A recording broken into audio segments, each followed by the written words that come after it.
and welcome back to the Physiology and Philosophy podcast. On today's episode, we're going to be talking about what I call the perspective pyramid, and it's an exercise that I do usually daily, and it's one that I meant to mention in the introduction to mindfulness episode, but maybe it was a good thing that I didn't, and that it sort of deserves to stand alone on its own. And today I'm going to go over the rationale for the exercise and sort of how it's evolved throughout my current use with it. And then I'll give you some specific examples of how you can apply it and why I think it's important. Ultimately, or I guess not ultimately, specifically what it is for me it was a way to, an exercise to get my mind right before leaving the door for work. So historically, or not historically, in college, and even a lot of times in postgrad as well, I had a whiteboard, a big whiteboard in my room. And one day I made a little pyramid that is what I was trying to emulate was the often misinterpreted pyramid of Maslow's hierarchy of needs. And at the bottom, I just kind of started to stack these intentions that I was focusing on for the day, or that I wanted to focus on for the day. And for me, it really helped. It was a good way to set intentions. And I know that's a very popular practice, and it's common. And again, it's not necessarily something novel. And I'm contributing to the field here by saying that setting intentions for the day can help you feel more grounded and stable throughout the day. But for me, I guess it was a specific way to apply that practice. And kind of how in the introduction to mindfulness episode, I've found some benefits in layering developments on one another. This was kind of the same concept, but in reverse, where it was starting with an intention and then sort of gradually building up from there. And I think it's kind of interesting before I even dive into the specifics of how to apply it or what may fill up my perspective pyramid on a given day. Again, this was originated off of me trying to model something off of the Maslow's hierarchy of needs, and I'm not sure how up to date a lot of you are either in the scientific literature or in the, I guess, mainstream podcasts in the psychology space, but I think everyone knows Maslow's hierarchy of needs, and if you've taken a management class or a psychology class, you've seen the pyramid, and you can probably sort of have a good guess at what's at the bottom level of it, and sort of the general concept of it, the theory that we have to fulfill these certain human needs before we can move up this pyramid and ultimately reach self-actualization. And what I found very interesting, and his name is Scott Barry Kaufman, who is the expert and the author. He wrote a book, Transcend, and he's very well published, and he hosts the Psychology podcast. So if you haven't already heard of him, I definitely recommend checking him out. But in his book, Transcend, that came out, I think, late 2019 or maybe even 2020 or 2021, that he said Maslow never even drew a pyramid, and that someone misinterpreted it along the way, which I just kind of thought was objectively fascinating, that something that everyone associates with this guy is potentially not how he intended it to be. And what Scott did is, or I guess Dr. Kaufman, I don't know him personally, he tried to update this. And I think one of the main concepts that he's tried to reiterate is that it's not this video game like leveling up where once you meet your psychological needs, then boom, you unlock safety, and then boom, you unlock unlock love. His theory or hypothesis is that these phases are a lot more integrated, and then I think he has gone on the book to say that it's usually 2 steps forward, 1 step back, and there's much more integration. And if you check out Dr. Kaufman's work, he has a new, design for it, where instead of a pyramid, it's a sailboat, and sort of his layers go safety, and then connection, and then self-esteem, and that's kind of the hull of the boat. And the general theory or concept is that it's security, and we all need to feel secure before we can start to become the best versions of ourselves. And then sort of the sale is where you start to put stuff like exploration, love, and purpose. So not necessarily related to the specific exercise of the perspective pyramid that I wanted this episode to be primarily about, but I just found it was interesting. And if that's something that interests you guys, then I definitely recommend checking out Dr. Kaufman's work himself. And he, again, hosts the podcast, has a lot of videos on YouTube, and the book Transcend really details that theory in much more detail.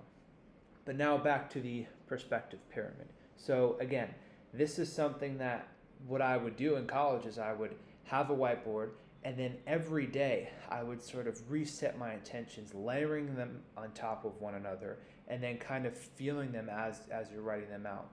And I think the good thing with this is it really did feel like certain concepts built on top of one another, and it really just helped me center myself, put myself in the best spot mentally to go have a nice day that was, had a higher foundation and wasn't necessarily fueled with so much anxiety. Because sometimes if you just get up and go and you never really check in, then you can start to carry things over. But sometimes you want to go and you don't really want to sit and meditate for 15 minutes. So this was just an exercise for me that helped. And what I can do now is sort of give you some of the more consistent layers and how I tried to practice them and why I think it's helpful.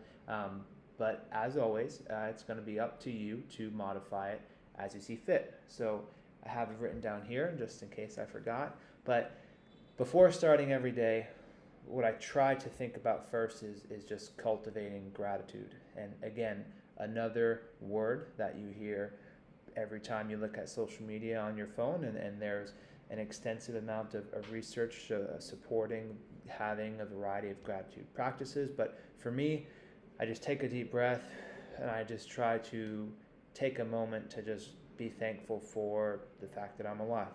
And I think if you've had anyone close to you who passed, and especially passed suddenly, then you know how fragile life can be. So I take a moment to try to not take that for granted, and all of the beauty that comes along with it, and just the fact that we're on a rock floating in space, and it kind of blends into the next thing. So after gratitude of just being alive and being here and having this opportunity, then I try to really what the next one for me is perspective, where I try to adjust my perspective to see where I'm actually at. So a lot of times, personally, I'm telling myself a story and I'm very worried about what's in front of me, what this project is or what I have to do that day. And I try to take a moment to say, hey, a lot of my problems or stressors are ones that I brought upon myself. And if I think about the world as a whole, my problems, even on my worst day, is 99th percentile for everyone's problems in the world. So I just try to put things in perspective and think, hey, like, your problems aren't that bad. And it kind of, and then I think Tim Ferriss has gone in the book to say, so another way to sort of apply this is, if other people have done this, then so can I. And how would this look if it were easy? So whatever shifting your perspective, whatever, internal talk that looks like, for me, it just goes from gratitude for being alive, perspective to just seeing like, where am I in the world and how my problems aren't really that bad and that I can actually handle whatever's in front of me. And then here's where it starts to get more personal. And then after I shift the perspective sort of globally, then I start to, what I write down, reflect on the journey. And you just take a moment to see how far you've come. And this can all, each of these, I'm explaining them very long, but they can all be brief.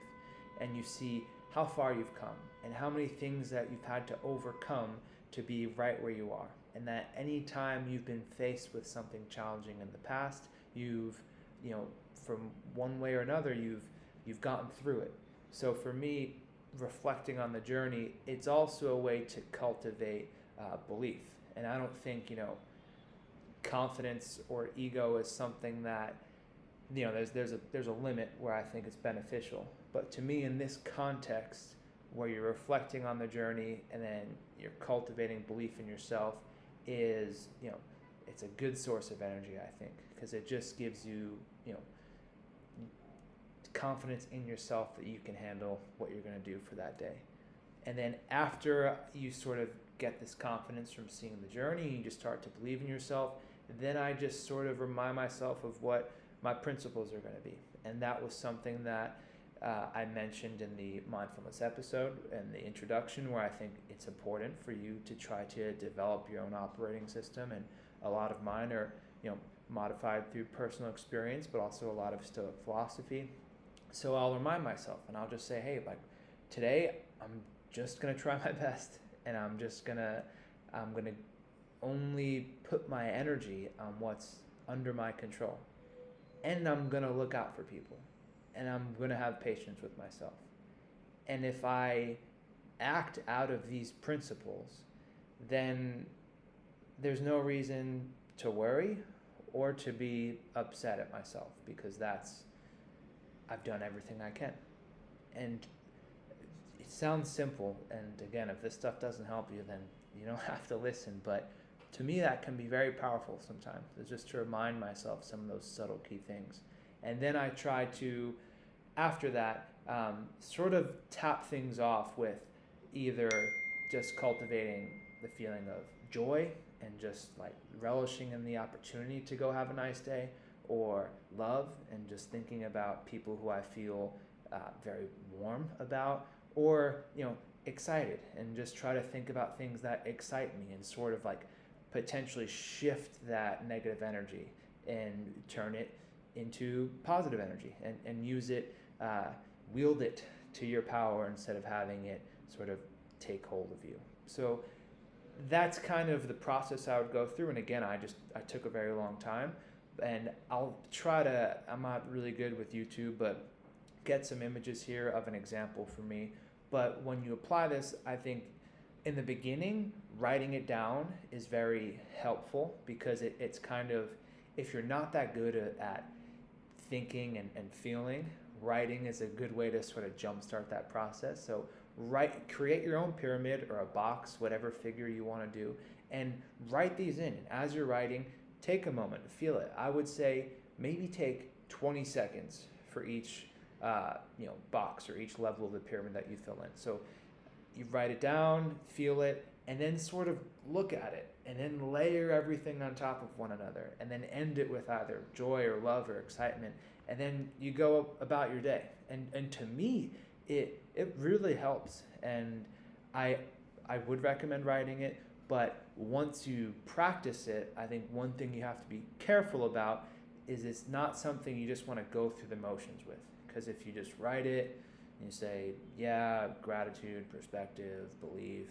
joy, love, like, it doesn't have the same effect. So you don't want this to get boring. So, and you can also shift it. So if you need a little bit of something different for that day, then swap it out. Like, whatever, it should adapt to whatever's in front of you in that day. So make it personal, adapt it. I recommend starting by writing it down. And if you find it useful and you feel like you don't need to write it down, then you can just do it when you're sitting, or you can do it when you're walking. You can essentially apply this to whatever way it makes sense for you. But that's a perspective pyramid.